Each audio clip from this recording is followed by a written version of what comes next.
como um pastor é frágil, como um pastor precisa de oração, como um pastor precisa da misericórdia de Deus, da graça de Deus. Em outubro do ano passado, na verdade, no ano passado, na pandemia, eu estava tendo estafas constantes. Não por causa da pandemia em si, ou por causa do isolamento social, mas porque eu aproveitava o tempo para estar lendo, fazendo cursos, e eu exagerei. E agravou.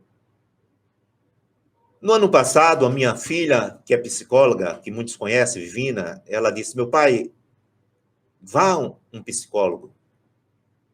E eu fui. Isso ajudou, amenizou. Mas as estafas estavam lá. Aí ela chegou para mim e disse, meu pai, vá a um psiquiatra para ele passar uma medicação para que o senhor venha dormir bem, venha estar bem. Eu fui medicado, remédio para dormir, remédio para evitar tristeza, para que eu venha descansar mais. E fui acompanhado em alguns meses por um psiquiatra. E aí você pode estar pensando, mas um pastor sendo acompanhado por um psicólogo, indo para um psiquiatra? Sim, eu fui. É muito fácil você estar pregando aqui na frente e fazendo coisas indevidas atrás. Mas só que,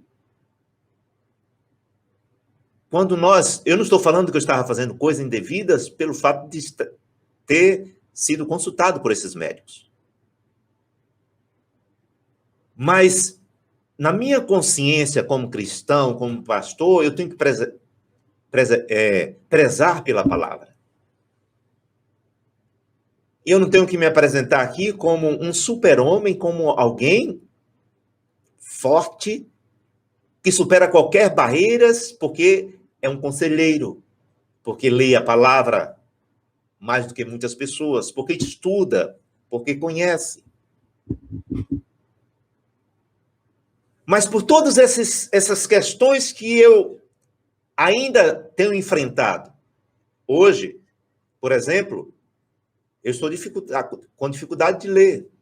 Sabe como foi que eu li a Bíblia hoje? Eu tenho lá um programa que é em áudio.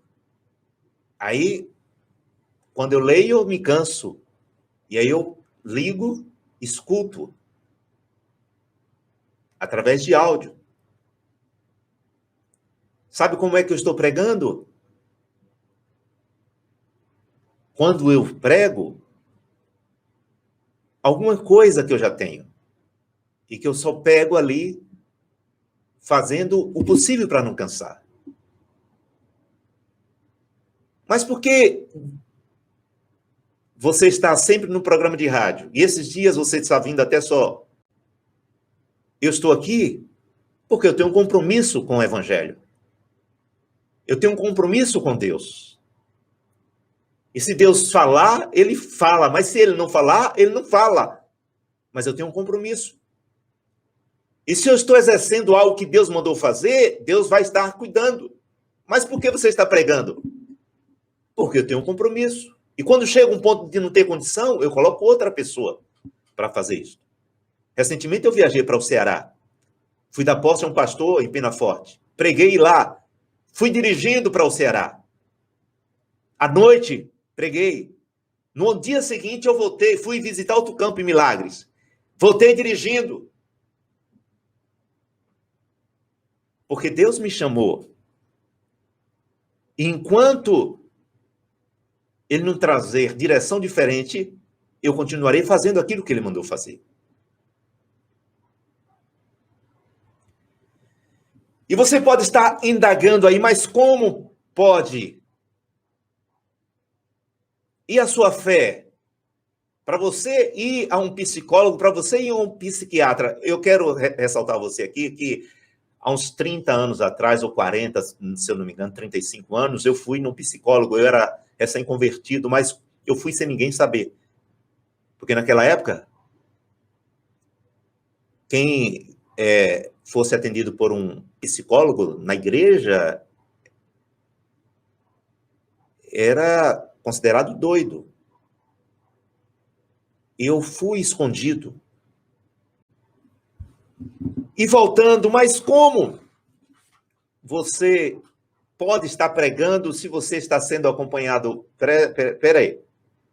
Se você tiver um problema de coração, você vai deixar de ir para o cardiologista? Se você tiver Covid, você vai deixar de ser tratado? Ou se você tiver um problema de visão, você vai deixar de usar óculos? Vai ficar sem enxergar? Se você quer se aperfeiçoar em algo, você vai estudar para isso. Você vai buscar ajuda em outras pessoas. E às vezes o ser humano é muito complexo. E eu quero trazer um exemplo para você. Em 2011, eu fui acometido por um câncer. Eu percebi, sim, que eu poderia viver, mas também poderia morrer. Mas eu permaneci firme na fé. E ao invés de eu murmurar, reclamar, eu agradeci a Deus pelo livramento, por não ser necessário tomar químio ou rádio. Eu agradeci a Deus pela vitória.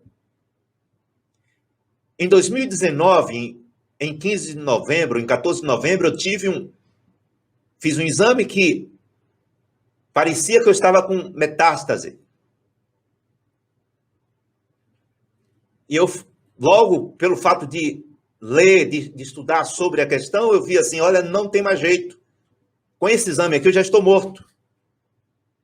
É tanto que eu falei para minha esposa, olha, eu não quero que você fique pedindo oração nas redes sociais pela minha vida para que Deus me cure.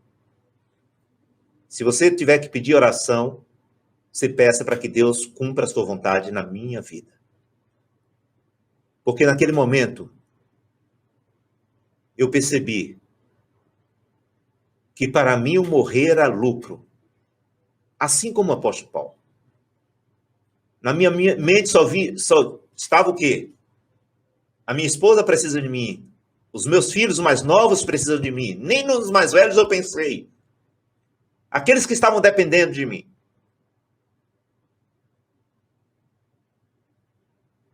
E ali eu pude certificar de que eu realmente, o meu coração estava em Deus. Ali eu pude perceber que eu, como homem, nas minhas debilidades, nas minhas limitações, nas minhas dificuldades,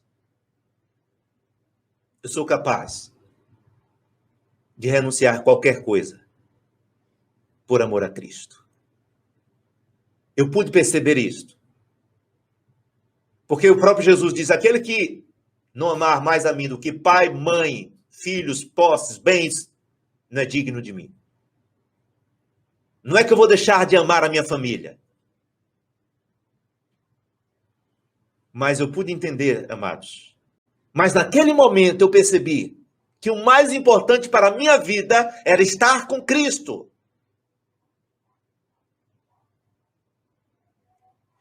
E hoje eu entendo que como pastor eu não posso viver. Olha, antes de me casar, a minha esposa era viúva. Eu falei com ela o seguinte, quando nós começamos a namorar,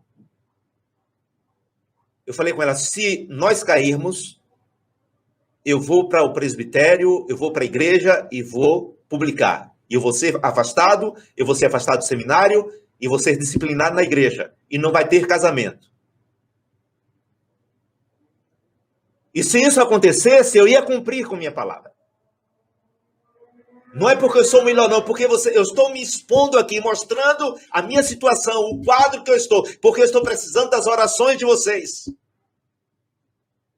Para que vocês orem por mim, para que Deus restaure a minha mente.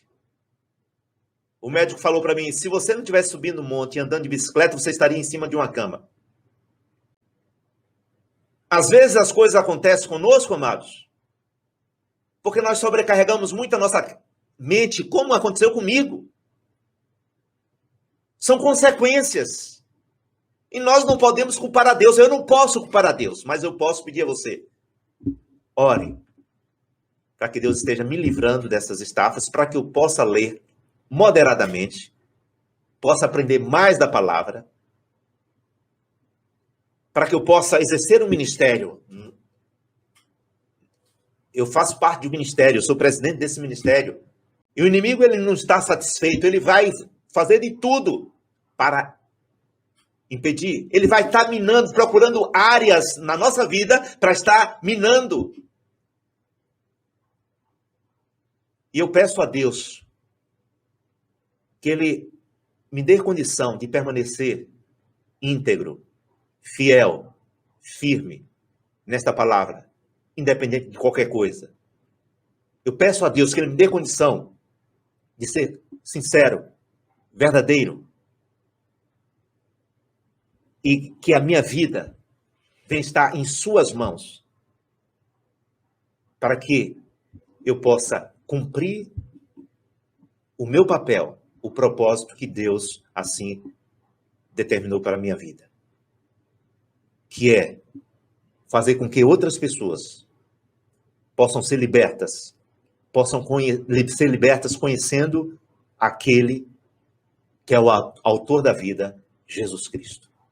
Que Deus assim vos abençoe, no nome de Jesus.